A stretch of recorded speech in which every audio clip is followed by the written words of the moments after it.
Sir, they want to know what were the topics you discussed during your meeting Well, with the ADB? president of ADB, President Sakawa, and I just went through some of the programs that are presently being implemented already, that have been begun, and some of the programs that are in the pipeline.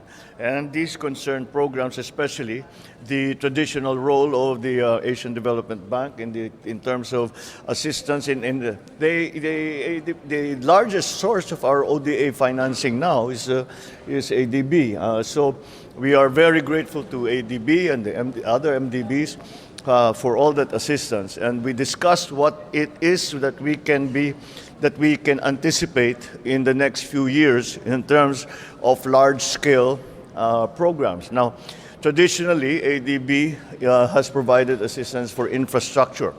Now, the scope of the ODA assistance that we get through ADB has now increased. And we are talking about agriculture, we are talking about reskilling and retraining, we are talking about, of course, climate change and its mitigation and adaptation. And perhaps we will go forward. The President Sakawa and I have been always in discussion whenever we find each other in our conference, like in the past ASEAN conference in Indonesia. And we are trying to develop further programs. One of the things that is in the pipeline that is being developed that is going to be of great assistance to our people is a proposal by the DSWD for a food stamp program, which I was surprised we have never had, but it is something that we can see has been effective in other countries. So, of course, there's the partnership between TESDA and now the civil service, with ADB and the civil service on digitalization. So the ADB has given us so many opportunities, not only in these projects that we were discussing, but even more so in what has been done since ADB was brought here to Manila. And they have been an essential part of all our development plans, and they have been a robust and strong and reliable partner in the development of the Philippines. Thank you, Mr. President. Thank you. Thank you. Maraming salamat. Good morning, distinguished guests. My warm welcome to the President of the Republic of the Philippines, His Excellency Ferdinando R. Marcos Jr., Cabinet members, and government officials. Let me also recognize my Filipino colleagues joining us this morning. 70% of the staff in our headquarters are Filipinos.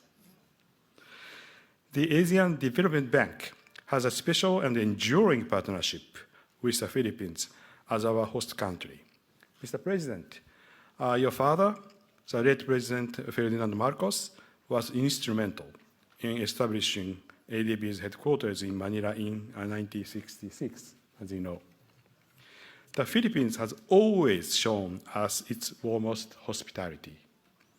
During the COVID-19 lockdown in early 2020, I had the privilege of returning some of this generosity by distributing food packages procured under our Bayan Bayanihan project to over 260,000 vulnerable families in Metro Manila. I'm also grateful that the Philippines could host our annual meeting September last year, where we announced ADB's $14 billion assistance package from 2022 to 2025 to help our developing member countries address food security issue. ADB has been our steadfast development partner to the Philippines. Let me highlight two aspects of this partnership briefly. First, ADB has increased its financing to the Philippines by fourfold, reaching a total of $12.7 billion between 2018 and 2022. This year alone, in 2023, we expect to provide up to $4 billion to support the government's socio-economic agenda and build better and more infrastructure development program. This includes preparation of several transformative projects such as the Bataan-Cavite Interlink Bridge Project, the Davao Public Transport Modernization Project, and the Integrated Floods Resilience and Adaptation Project. Second, the Philippines is especially vulnerable to the impacts of climate change because of its exposure to severe weather events, with 70% of the population residing along the coast. ADB is fully committed to helping the Philippines address climate change, and it will be a core priority of our assistance going forward. So let me close by commending your leadership, Mr. President, and the administration's development priorities. We will stand by you as the country strives to eliminate poverty and achieve upper middle income status. Thank you very much for your attention. Thank you. Thank you, Mr. Asakawa. At this juncture, may we invite Secretary Benjamin Jokno of the Department of Finance to introduce our guest of honor.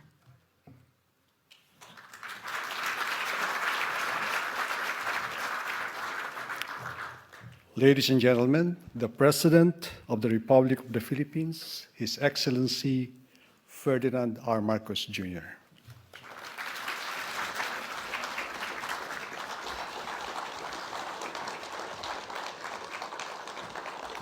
Thank you, Finance Secretary Ben Jokno, and all cabinet members who are here present. President Asakawa, you know, this is the most that we have. We don't have cabinet meetings with the entire cabinet, but we could have it today because the entire cabinet has shown up, which just goes to show the importance and the priority that we put to the partnership between ADB and the government. And of course, President Asakawa and the officials of the Asian Development Bank, my fellow workers in government, and our all-important partners in the private sector. And distinguished guests, ladies and gentlemen, good morning to you all. I thank the Asian Development Bank and its leadership for this gesture that which I wholeheartedly accept in behalf of the Filipino people.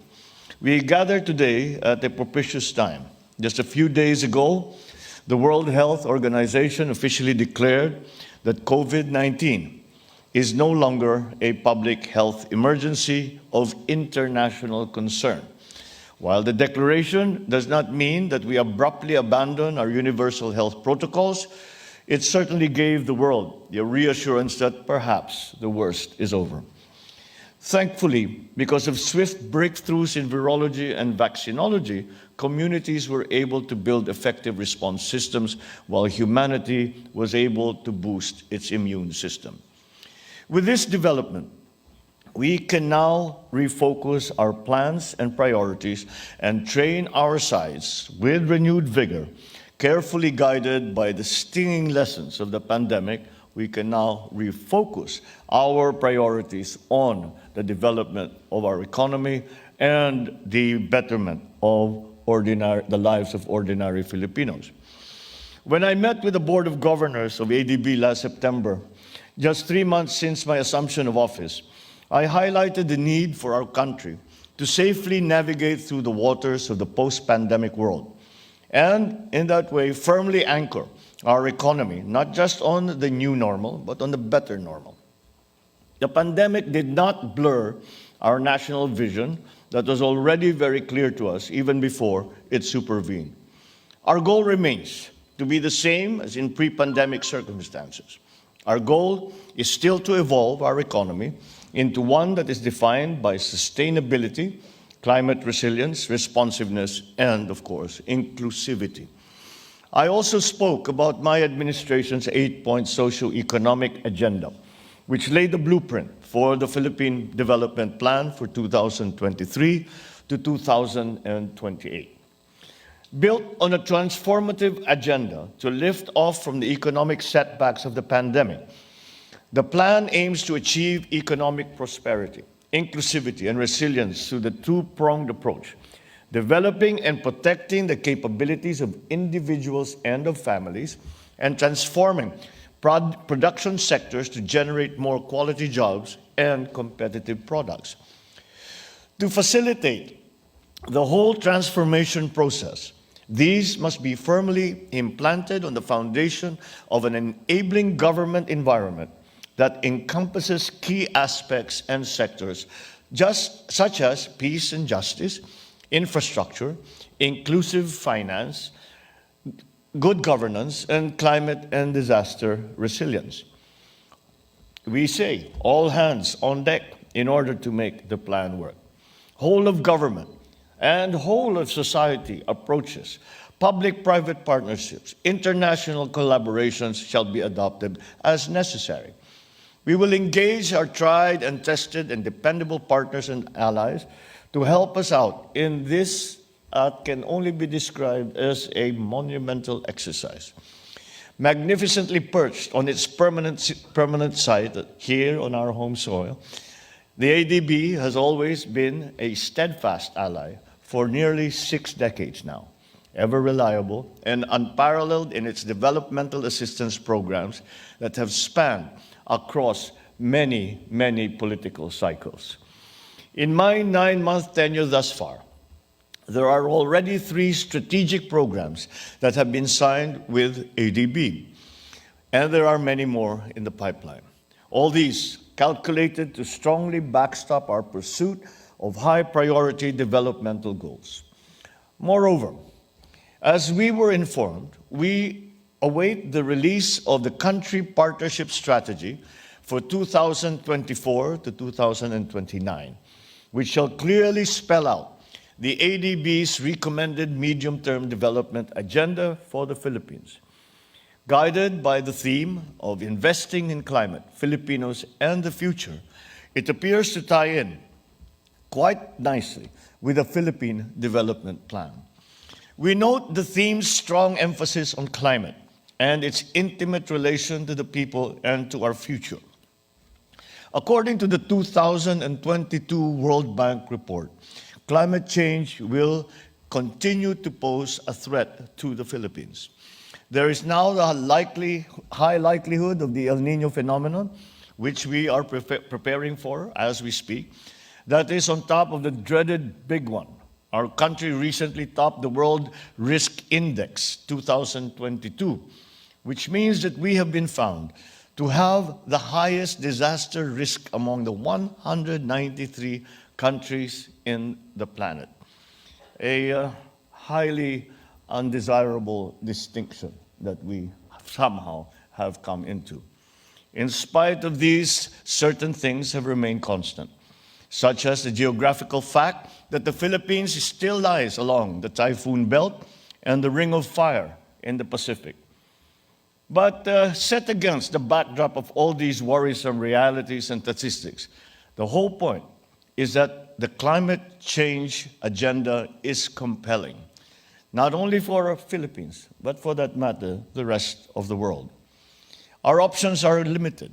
We must mitigate, we must adapt, and if we do not do that, we must suffer.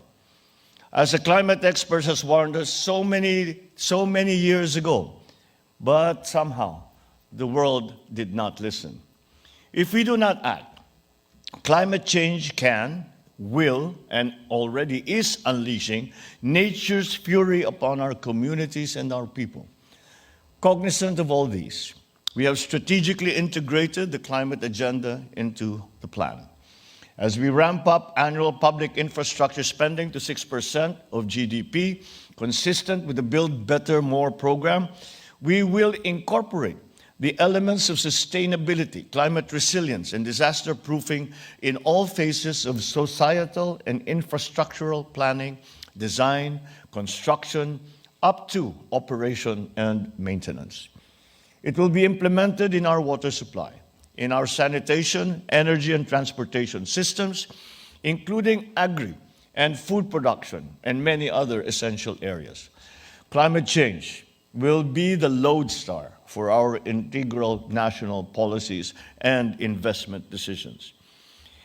In keeping with our solid partnership that we have had for decades, we will look to the ADB for crucial developmental intervention in these critical areas. As the climate bank of the Asia and the Pacific, the ADB has proven its reliability in extending strategic financing and technical assistance for climate-responsive projects. The Philippines stands to greatly benefit from this mutually beneficial relationship with the ADB. We are aware of the responsibilities that this relationship carries with it. But we will re-echo my father's words during the ADB inauguration some 57 years ago. We will meet those responsibilities. We will ensure that the plans and projects are stringently and timely executed. We will also ensure judicious utilization of the loans and other technical assistances that are provided to the country. As we carry forward to the concept of better normal under the post-pandemic circumstances, our vision for the Philippines is for it to be able to provide a comfortable, secure life to its citizens, for us to be able to be self-sufficient in basic needs and essential services, sustainable in our strategies, vibrant industries and investment propelling our economy. It is our continuing and collective hope that the ADB will continue to be there by our side to lend its support throughout our transformative journey. So, once again, let us celebrate 2 more years of fruitful relationship between the Philippines and the Asian Development Bank. Thank you all for all that you have done in the many years, and I thank you in anticipation for all that we will be doing together in the coming years. Maraming salamat po. Thank you very much, and good morning.